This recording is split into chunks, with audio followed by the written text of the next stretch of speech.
నా పేరు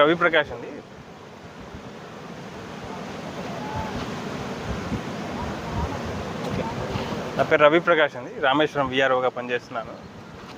నిన్న రాత్రి మనకు వచ్చిన సమాచారం మేరకు ఏదైతే గండికోట పూర్తి స్థాయి నీటి మట్టం వచ్చినందువల్ల అక్కడ నుంచి ఈ పెన్నా నది నుంచి దిగువకు నీరు వదులుతున్నారనే సమాచారం మేరకు మనకు ఇప్పుడు ఈ రామేశ్వరం ఆర్టీవీపీ రోడ్లో ఉన్నటువంటి ఈ రోడ్డు మనకు వాటర్ ఓవర్ఫ్లో అవుతుందనే ముందస్తు సమాచారంతో ఈ చుట్టుపక్కల ప్రాంత ప్రజలందరినీ కూడా అలర్ట్ చేయడం జరిగింది తహసీల్దార్ గారి ఆదేశాల మేరకు.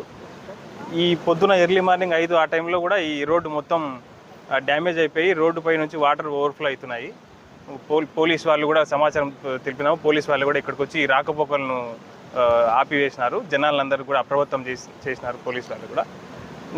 ఈ మార్గంలో ఏదైతే ఆ ధర్మలకు పోయే వాహనదారులను కంట్రోల్ చేయడానికి మా గ్రామ రెవెన్యూ సహాయకులు, గ్రామ రెవెన్యూ అధికారులమైన మేము తహసీల్దార్ గారి ఆదేశాల మేరకు ఇక్కడే కాపలా ఉండడం జరుగుతూ ఉంది. ఇక్కడ ఎటువంటి యొక్క అవాంఛనీయ సంఘటనలు జరగకుండా జనాలను అప్రమత్తం చేస్తూ ఉన్నాము. 12,000 క్యూసెక్కుల నీటిని కంటిన్యూగా వదులుతున్నారనే సమాచారం ఉంది. ఇప్పుడు గత 3 రోజులుగా కురిసినటువంటి వర్షాలకు మైలవరం జలాశయం పూర్తిస్థాయి నీటి మట్టం రావడంతో ఇక దిగువకు నీటిని వదులుతూ ఉన్నారు.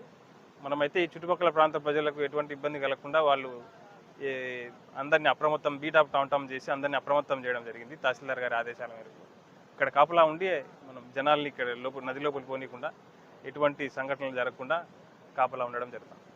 కంటిన్యూగా వస్తూ ఉన్నాయి. ఇప్పటికైతే ఇది ఎన్ని రోజులు వస్తాయనేది సమాచారం కాలేదు. సమాచారం కనుక్కొని మేము ఇక్కడ కాపలా ఉంటాము. ప్రేమ్ సాయి యాదవ్, ఇక్కడ రామేశ్వరం విఆర్ఓ నుండి. ఇక్కడ మార్నింగ్ నుంచి ఓవర్ఫ్లో అవడం వల్ల రోడ్డు పూర్తిగా డ్యామేజ్ అయినది. కావున జనాలందరూ గమనించి దీన్ని ఈ మార్గాన్ని ఎంచుకోకుండా సోమాపల్లం మార్గం నుంచి ఆర్టీపీ వెళ్ళే వాళ్ళు, అటు సైడ్ వెళ్ళే వాళ్ళందరూ ఆ మార్గాన్ని ఎంచుకోవాల్సిందిగా కోరుతున్నాము. ఇక్కడ గత ఇంకొక 4 రోజుల వరకు ఇలాగే ఉంటుంది పరిస్థితి ఇక్కడ. కావున జనాలందరూ దృష్టి చేసుకొని ఈ నదీ ప్రవాహాల్లో బట్టలు ఉతుకునే వాళ్ళు కూడా వెళ్లకుండా కొద్ది రోజులు ఒక 4 రోజులు మాకు సహకరించాలని తెలుపుతున్నాము. అలాగే ఇక్కడ తిరిగే వాళ్ళు పిల్లోళ్ళు ఇటు చూడనికి ఎక్కువ వస్తున్నారు ఫ్లో అంత రివర్ చూడనికి. వాళ్ళు బ్రిడ్జ్ పై నుంచి చూసి ఇటు సైడ్ రాకుండా అందరు రివర్ ప్రాంతాలలోకి దగ్గర రాకుండా జాగ్రత్తగా ఉండాలని తెలియజేస్తున్నాము. పోలీస్ వాళ్ళ నుంచి కూడా చెప్తున్నాము. తహసీల్దార్ ఆదేశాలకు మేమంతా ఇక్కడే ఉంటున్నాము. రౌండ్ ద క్లాక్ చూస్తూ ఉన్నాము. మొత్తము రివర్ బెడ్ అంతా మొత్తం రౌండ్స్ వేస్తూ ఉన్నాము, తిరుగుతూ ఉన్నాము. కావున మీరు కూడా మాకు సహకరించి జాగ్రత్తగా ఉండాలని తెలియజేయడం అనేది.